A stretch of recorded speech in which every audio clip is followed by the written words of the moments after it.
Hello, hello, bienvenue dans ce partage du jour, j'espère que vous allez bien.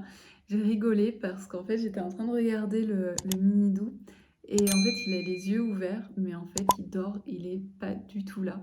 Donc c'est vraiment... Ah, quand on parle de toi. Voilà, mais en tout cas il dormait vraiment, vraiment. Et oui mon chouchou, on parle de toi. Alors, ce que j'avais envie de vous partager aujourd'hui, c'est la peur de se tromper, la peur de faire des erreurs, la peur de l'échec, etc., qui sûrement vous paralyse et vous empêche de faire ce que vous souhaitez. Euh, J'aimerais, avant, vous parler de tout ça et notamment de vous parler de quelque chose qui s'est passé pour nous il y a pas très longtemps et de vraiment pouvoir se dire que faire des erreurs, c'est pas grave et qu'au contraire, ça peut nous ouvrir à des choses bien plus grandes. Avant de vous parler de tout ça, je voudrais vous dire que j'ai ouvert pour la première fois un soin alchimique dédié à la coupure des liens toxiques. Donc, je vais mettre le lien ci-dessous et si vous voulez vous inscrire, inscrivez-vous parce qu'il y aura un nombre de places limité, donc vous pouvez déjà réserver votre place maintenant. C'est un soin qui est vraiment dédié aux personnes qui ont envie de couper un lien avec une personne qui est encore ici, avec qui elles peuvent être en contact tous les jours. Par exemple, ça peut être le père de vos enfants, etc. Ça peut être une personne avec qui vous n'avez plus de contact, mais vous vous sentez toujours avec une sorte, avec son énergie et quelque chose qui vous plombe.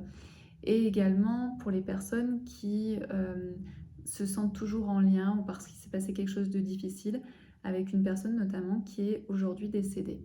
Donc il faut savoir qu'on travaille sur l'énergétique, on travaille sur des niveaux qui ne sont pas les mêmes. On n'est pas sur la Terre quand on travaille sur ce genre de choses. Par contre, ça permet en fait de retrouver son énergie et en même temps de rendre l'énergie à l'autre et de couper en fait le lien qui aujourd'hui vous empêche sûrement de faire plein de choses. Ça marche aussi si par exemple vous avez vécu dans une maison, quand vous avez vécu dans un appartement ou dans une région et que vous n'y êtes plus, mais que vous avez toujours cette sensation d'avoir une partie de vous qui est toujours dans cette maison, dans cet appartement ou dans cette région. Donc je vous invite vraiment à participer à ce soin alchimique dédié à la coupure des soins énergétiques. Ça va être vraiment chouette, c'est la première fois que je le propose.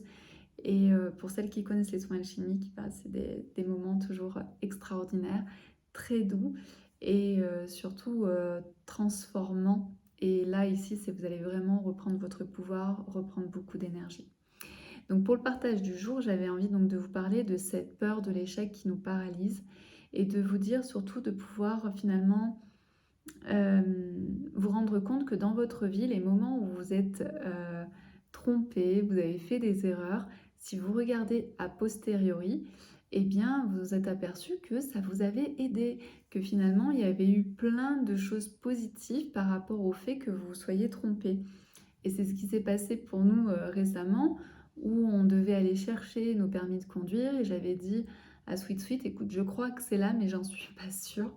Je pense qu'on va se tromper, mais bon, je pense que c'est par là. Et donc on y est allé, et effectivement, c'était par là, c'était pas du tout ça. Et on n'était pas du tout au bon endroit pour récupérer nos permis de conduire. Mais par contre, on est tombé sur la voiture en fait qu'on désirait. Et c'est ça qui est intéressant, c'est-à-dire que quand vous faites quelque chose, oui, vous pouvez vous tromper, oui, ça peut ne pas être ça, mais en même temps, si vous gardez les yeux ouverts, parce qu'en fait, si je m'étais dit, eh mince, tu t'es encore trompé, tu fais n'importe quoi, j'aurais eu en fait cette vision très fermée. Et alors que là, je me suis dit, bon, bah, c'est pas grave. Et en fait, avec cette ouverture, on a pu voir en fait qu'il y avait autre chose, il y avait un autre cadeau que de récupérer notre permis de conduire et que de s'être trompé d'adresse. C'était pas grave finalement. Donc voilà, et ce que je me suis aussi aperçue, c'est que plus vous avez de l'autodérision sur vous-même et plus en fait les erreurs sont ok. Souvent on a peur en fait de faire des choses, on a peur de dire des choses parce qu'on a peur d'être bête vis-à-vis des autres. Et quand l'être humain a l'impression d'être bête ou de ne pas être assez bien par rapport à ses interlocuteurs, lui il a l'impression qu'il va mourir, il a l'impression que il va être mis de côté. Donc, plus vous êtes à l'aise avec le fait de vous tromper, de retrouver des souvenirs où vous êtes trompé, que ça a été porteur pour vous, et plus vous êtes capable aussi de prendre à la légère, d'avoir cette autodérision de qui vous êtes et de votre erreur. Et plus en fait ça passe, et plus en fait au contraire, ça va apporter quelque chose de... Voilà, on a envie de prendre soin de vous, quoi. Et on voit aussi que vous êtes humain et que vous n'êtes pas une machine et que, comme tout le monde, on se trompe. Et donc voilà. Donc je pense que c'est important, en fait, de pouvoir dépasser ça parce que je vois trop de personnes qui sont bloquées parce qu'elles ont peur de l'échec, elles ont peur de se tromper. Mais plus on a l'habitude de faire les choses, plus on a l'habitude de se tromper, de faire des échecs, et de s'apercevoir que en réalité c'est souvent un cadeau et que ensuite quand on sait rigoler de soi-même et que bah, voilà, c'est comme ça, on s'est trompé et c'est pas grave finalement, ça dédramatise et ça permet d'oser faire des choses. Parce que c'est ça la vraie difficulté, c'est d'oser faire, de se lancer, de faire un pas, de croire en soi, de savoir que même si ça loupe, il y a toujours un cadeau derrière. Donc pensez à ça, je fais les choses, même si je ne sais pas si ça va marcher, mais dans tous les cas, je sais que j'ai des cadeaux à l'arrivée. Je vous dis à très bientôt pour une prochaine vidéo.